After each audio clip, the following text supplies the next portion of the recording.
नमस्कार, मी दीपक पळसुले. रात्रीचे 9 वाजता आहेत. स्पेशल रिपोर्टमध्ये आपल्या सगळ्यांचं स्वागत. बुलेटिनच्या सुरुवातीला टॉप 25 न्यूज.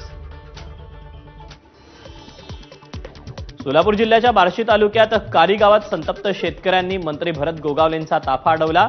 अधिक मदतीची शेतकऱ्यांची मागणी. गोगावले यांनी गाडीतून खाली उतरत शेतकऱ्यांची समजूत काढण्याचा प्रयत्नही केला. चांदवडमध्ये आदिवासी किसान सभेचा रास्ता रोको. शेतकरी विरोधी कृषी कायदे मागे घ्यावेत अशी मागणी. कापसाला 10,000 आणि कांद्याला 3500 रुपये भाव देण्याची मागणी.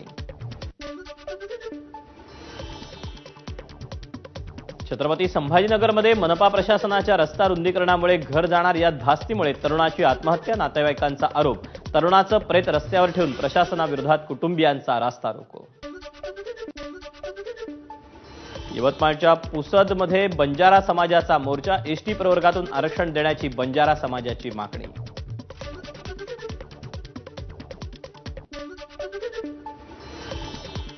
किल्ले रायगडाच्या रोपवेवर दोरीच्या सहाय्यानं अडकलेल्या प्रवाशांचा बचाव करण्याचा सराव. एनडीआरएफ, पोलीस, अग्निशमन दल आणि आरोग्य विभागाचं संयुक्त मॉक ड्रिल.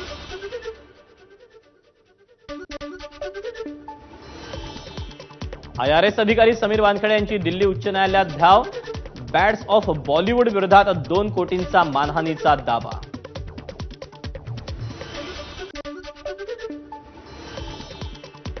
पुणे पोलीस आयुक्त अमितेश कुमार यांचा पुन्हा सज्जड दम. कायद्यात राहाल तर फायद्यात राहाल.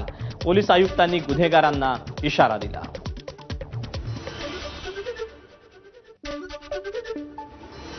पुण्याच्या पौडमधील झेल शाळेत विद्यार्थ्यांमध्ये किरकोळ वाद. वादानंतर एका पालकाकडून विद्यार्थ्यांना बेदम मारहाण.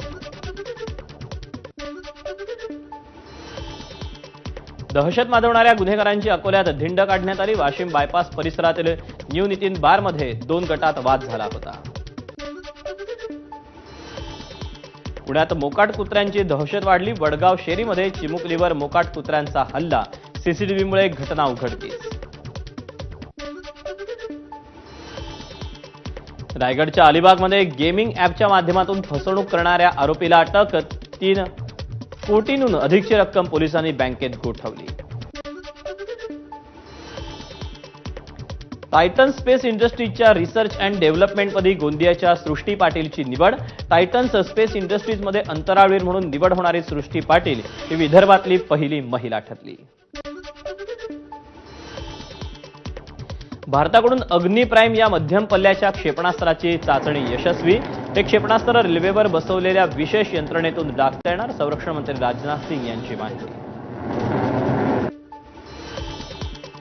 देशातील मोबाईल वापरकर्त्यांच्या संख्येत मोठी घट. ट्रायच्या अहवालानुसार महाराष्ट्रातील डेली डेन्सिटी 5% घटली. मोबाईल टॅरिफमध्ये वाढ आणि 2 सिम ठेवण्यात येणारी अडचण यामुळे घट झाल्याची माहिती.